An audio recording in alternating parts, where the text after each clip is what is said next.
नमस्कार दोस्तों, हरे कृष्णा, राधे राधे। ठंडी आने वाली है और कोई कोई एरिया में इतना ज़्यादा ठंडा होता है कि तुलसी माता को रखना और उनको प्रॉपरली एकदम हरे भरे रखना लगभग नामुमकिन हो जाता है। तो ऐसे में ये जो वीडियो बनाई हूँ ना, ठंडी आने से पहले ही बनाई हूँ। ज़रूर आप लोग सुन लीजिएगा पूरा वीडियो। कोई वीडियो देखे ना देखे, ये वीडियो ज़रूर पूरा सुन लीजिएगा, देख लीजिएगा। आप लोगों के लिए बहुत फ़ायदेमंद रहेगा। पहले पहले जब मैं यहाँ पे देहरादून आई तो पहले 1-2 साल मुझे बहुत ज़्यादा परेशानियों का सामना करना पड़ा और तुलसी माता को जिलाना मेरे लिए लगभग नामुमकिन था। लेकिन अभी पिछले 2 साल से मैं कुछ 11 टिप्स मैं आज आप लोगों के साथ शेयर करने वाली हूँ। वही चीज़ें मैं जो है ना फॉलो कर रही हूँ, जिससे मेरी तुलसी माता एकदम हरी भरी सुंदर रहती है और पूरे ठंडी में मुझे ठाकुर जी को भोग लगाने में, तुलसी माता का पूजा करने में कोई दिक्कत नहीं आती है। तो चलिए शुरू करती हूँ आज का वीडियो। सबसे पहला पॉइंट है, देखिए जैसे ही शाम का हमारा दिया बत्ती हो जाता है तो दिया जैसे ही हमारा शांत हो जाता है ना, तो दिया को यहाँ से आप निकाल लीजिएगा, धोकर रख दीजिएगा।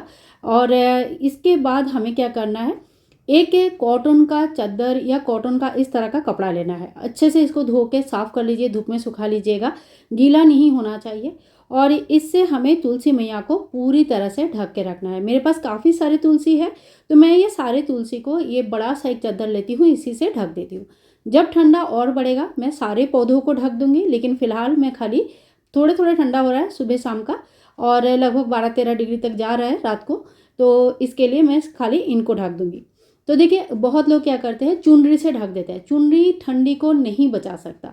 इसको प्रैक्टिकली आप समझिए। चुनरी जो है ना बहुत ही हल्की पतली होती है, नेट टाइप के होते हैं, उससे बिल्कुल भी ठंडा नहीं रुकता है।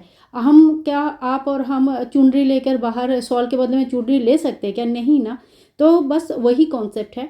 यहाँ पे हमें एक अच्छा खासा कॉटन का चादर लेना है, और कॉटन का ही लीजिएगा ताकि ब्रीदिंग प्रॉपरली है, ऑक्सीजन की कोई कमी नहीं है, मतलब ना हो।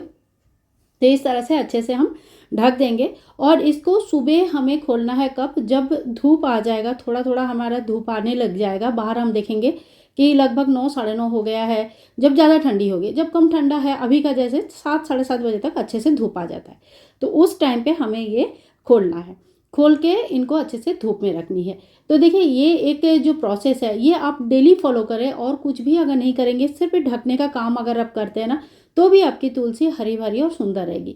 इसमें एक चीज़ आप नोट करना कि तुलसी के पत्ते थोड़े से हल्के से छोटे हो गए हैं, क्योंकि सर्वाइव करने के लिए उनके पत्ते के साइज़ थोड़ा छोटा हो जाता है।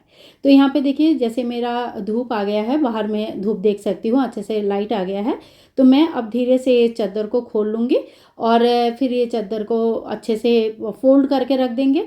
और तुलसी मैया को जब हम ढकेंगे, जब हम खोलेंगे, तो फिर उनके पत्ते ज़्यादा ना झड़ जाए, इस तरह से बड़ी केयरफुली हमें ये काम करनी होती है। सेकेंड पॉइंट देखिए, वाटरिंग यानी कि पानी। अगर आपके घर में सिर्फ आप ही तुलसी मैया को पानी चढ़ाते हैं, तो जितना पानी चढ़ाना है उस हिसाब से एक लोटा ले लीजिए, उतना पानी आप एक टाइम चढ़ा दीजिए। अगर आपके घर में आपसे अलावा भी 2-4 लोग और पानी चढ़ाते हैं, तो सबसे पहले तो अलग अलग तुलसी में पानी चढ़ाया करें। एक ही तुलसी में पानी अगर ज़्यादा होगा तो वो तुलसी को बचाना मुश्किल हो जाता है। और आप जो, अगर ऐसा भी है कि एक ही तुलसी है उसमें पानी चढ़ाना है, तो एक छोटा सा छोटा लोटा आप लीजिए, बहुत ही छोटा, 1-1.5 इंच की छोटी सी लोटा मिलता है, उससे पानी चढ़ाए। इससे ओवरऑल जितनी पानी होगा वो तुलसी मैया के लिए सही होगा। तो इस तरह से लोटा का साइज़ बहुत मैटर करता है। जब हम पानी चढ़ाएंगे थोड़ा सा पानी चढ़ाएंगे, मिट्टी को ना सूखने देना है और ना ही बहुत ज़्यादा गीला रखना है। ठीक है। अब इसके साथ ही मैं एक चीज़ और आप लोगों को दिखाती हूँ। देखिए तुलसी में बहुत सारे मंजरियाँ आ जाती है। 4 से 5 दिन में इतनी सारी मंजरी ग्रो करते हैं। मैं थोड़े दिन पहले ही मंजरी सारे काटा था, और अब फिर से इतनी मंजरी आ चुकी है। तो मैंने सोचा क्यों ना आप लोगों के साथ शेयर करूं, और उसके बाद मैं मंजरी को काटती हूँ। तो ये मंजरी जब आ जाता है ना, तुलसी का पत्ते जो है ना, पूरा खाना, पूरा इनका जो एनर्जी है, जो ताकत है, ये मंजरियों पे लग जाता है, और तुलसी धीरे धीरे सूखने लगती है। तो हमें मंजरी टाइम टू टाइम काटना बहुत ज़रूरी है, ज़रूर ज़रूर हमें काटना चाहिए। अब इस मंजरी में एक चीज़ और आपको दिखाती हूँ। देखिए ये है पके हुए मंजरी, यानी कि जो मैच्योर मंजरी है, जिसके अंदर बीज बन चुका है। इस तरह का हमें कुछ मंजरी जमा करना है, और इसके अंदर बीज रहता है। इस बीज को आप जरूर मतलब संचय करके रखें, एक छोटे से डब्बे में रख दीजिए। थोड़ी सी बीज जो है तुलसी के गमले में आपको डाल देनी है। तो देखिए जैसे हाथ में तुलसी के बीज आया हुआ है, मैं आपको दिखाती हूँ कितने छोटे छोटे बीज है, जो सरसों का दाना का भी हाफ साइज़ का होता है, राई का भी आधा साइज़ की होती है। और ये जो है ना तुलसी के गमले में आप रेगुलर बेसिस पे डालते रहिएगा। इसका फल क्या होता है मैं आपको दिखाती हूँ। देखिए कितने सारे ठंडी के बावजूद भी छोटे छोटे तुलसी है, और यहाँ पे जितने भी आपको दो दो पत्ते दिख रहे हैं ना, वो सारे तुलसी है। इसमें से कुछ तुलसी आई थी जो थोड़ी सी बड़ी हुई थी, जिन यहाँ पे किसी किसी के घर में तुलसी बिल्कुल नहीं है, तो उनको दे दिया मैंने, तो फिर उनके घर में ग्रो होगा, ठीक है। और यहाँ पे देखिए हर एक गमले में आपको छोटे छोटे तुलसी के पौधे देखने के लिए मिल जाएंगे। ये पौधे बहुत इंपॉर्टेंट होता है, धीरे धीरे ये बड़े होते हैं, जैसे हमारे बच्चे धीरे धीरे बड़े होते हैं और हम बूढ़े होते हैं ना, तो ये एक जीवन का मतलब साइकिल है, आप कह सकते हैं। तो ये तुलसी आपको बचाना है, और अगर बड़े वाले पेड़ कभी सूख भी जाते हैं तो ये छोटे वाले पेड़ उनकी जगह पे उग जाते हैं, और आपकी पूजा पाठ सब प्रॉपरली चलते रहते हैं, ठीक है। इसी से जो है ना, हमें तुलसी को ग्रो करना चाहिए।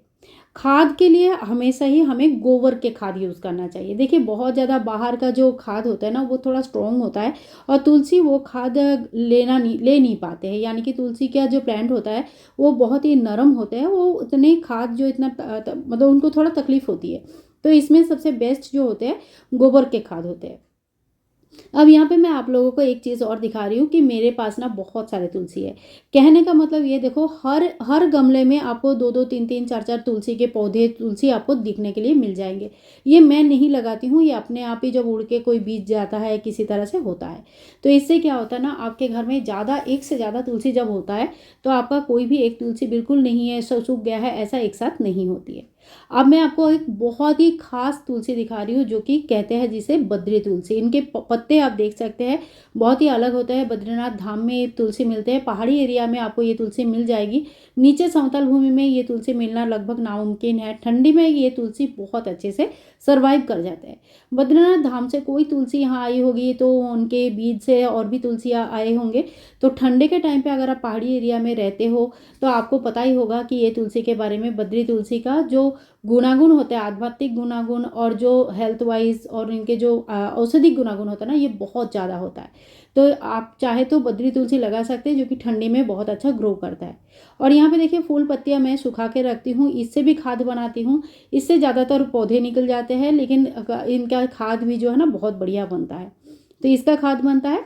और दूसरा जो मैं आपको बोला है, गोबर का खाद बनाना है। गोबर जो है ना, थोड़ा सा उपले वगैरह भी, अगर आपके पास वैसे डायरेक्ट गोबर नहीं है तो जो उपले है उन्हें रात भर पानी में भिगो के रख दीजिए। सवेरे जो पानी होगा ये छान के आप तुलसी में डाल दीजिएगा, या तो आप डायरेक्ट गोबर भी डाल सकते हैं, उसे थोड़ा सा मैश करके पाउडर की तरह करके फिर हमें डालनी होती है। बद्री तुलसी बहुत अच्छी तरह से सर्वाइव करता है, और बद्री तुलसी का इतनी ज़्यादा गुणागुण है कि इसके ऊपर एक अलग से वीडियो बनाना मतलब बनता है। अगर आप लोग बद्री तुलसी के बारे में सच में जानना चाहते हैं तो मुझे कमेंट करके ज़रूर बताना, तो मैं इसके बारे में डिटेल्स वीडियो आप लोगों के साथ शेयर करूँगी। साथ ही में देखिए कुछ लकड़ियाँ होती है जो तुलसी माता के ऊपर से एकदम हरी भरी होती है, बट नीचे कुछ पार्ट ऐसे होते हैं जो सूख जाते हैं और सूखी लकड़ी बन जाती है। ये सारे सूखी लकड़ी आप संग्रह करके रख दीजिए। इसे जो है ना, सूखे लकड़ी का हवन कर सकते हैं, दिया बना सकते हैं। जैसे इसके ऊपर कलावा या तो फिर कोई रुई वगैरह लपेट कर घी में डुबोकर आप इसका दिया बना सकते हैं।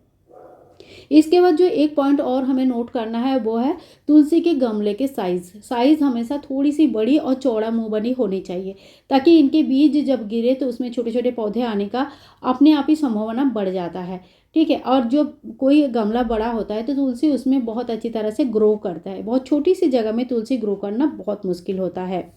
इसके साथ ही देखिए, अगर आपके तुलसी में रोज़ पूजा की वजह से आप अगर मीठा चढ़ाते हैं तो पहले तो मीठा चढ़ाना बंद कीजिएगा। एक के कटोरे में अलग से भोग लगाइए, वो भोग सब में बांट दीजिए। तुलसी के गमले के अंदर कोई भी मीठा नहीं डालनी चाहिए।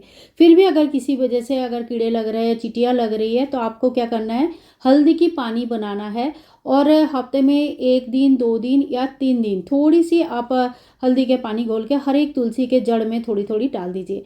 हल्दी एक ऐसी औषधि है जो कि मतलब कोई भी फंगस को रोकता है, कोई भी कीड़े मकोड़े चींटी को रोकता है। और तुलसी जो है ना, अंदर अंदर अगर चींटी लग जाता है तो उनका जड़ खा जाते हैं और तुलसी अचानक से सूख जाता है। कभी कभी हमें दिखने के लिए मिलता है ना कि तुलसी हमारा बिल्कुल हरा भरा था, बिल्कुल सही था, क्या हो गया, बिल्कुल सूख गया। तो आप देखना कि उसके जड़ खा गए हैं, कोई जो चींटी वगैरह होता है ना, उनके जड़ खा जाते हैं। तो इस तरह का प्रॉब्लम जो होता है ना, उससे सॉल्व करने के लिए हमें यहाँ पे हल्दी की पानी डालना होता है। लोग नॉर्मली क्या करते हैं, हर गुरुवार के दिन तुलसी के जो गमला है उसमें स्वास्तिक बनाते हैं हल्दी से। इसका भी एक बहुत बड़ा कारण अगर आप साइंटिफिकली देखना चाहते हैं तो वो जो स्वस्तिक है बाद में पानी से घोल के वो हल्दी पूरे मिट्टी में मिक्स हो जाता है। यहाँ कहने का मतलब है ये हल्दी तुलसी को ग्रो करने में हेल्प करती है। साथ ही में देखिए तुलसी माता जो है साक्षात माता लक्ष्मी देवी होते हैं और भगवान श्री विष्णु नारायण का कोई भी पूजा अर्चना, उनका कोई भी पूजा बिना तुलसी का संभव नहीं होता है। इसीलिए माता तुलसी जिनके घर में है उनकी स्वागत और सेवा उसी हिसाब से भगवान के स्वरूप मानकर करना चाहिए। सुबह शाम दीपदान करना, समय पर जल चढ़ाना, समय पर उनकी पूजा अर्चना करना बहुत ही ज़्यादा आवश्यक होता है। तो आप तुलसी को जितना मान सम्मान श्रद्धा के साथ घर में रखेंगे, तुलसी उतना ही अच्छा रहेगा। कार्तिक के महीने अभी अभी गया है और कार्तिक के महीने में 365 बाती का मैंने दीपदान किया था, वही वीडियो मैं आप सभी के साथ शेयर कर रही हूँ। बहुत ही अच्छी होती है। ये चल रहा है मार्च से इस महीना, इसमें भी आप काफ़ी सारे दीपदान कर सकते हैं। तो तुलसी मैया का रेगुलर बेसिस पे धूप दीप पूजा अर्चना करना जरूरी है। इनके आसपास कोई भी जूता चप्पल नहीं होना चाहिए, गंदगी नहीं होनी चाहिए, थोड़ा सा साफ सुथरा रखिए और हल्की धूप इनको मिलती रहे, इसका व्यवस्था जरूर करें। सो फ्रेंड्स, आज का वीडियो मैं यहीं पे एंड करूंगी। आई होप आज का वीडियो आप लोगों के लिए काफ़ी हेल्पफुल रहा होगा। पसंद आए तो प्लीज़ लाइक कीजिएगा। हरे कृष्णा, राधे राधे।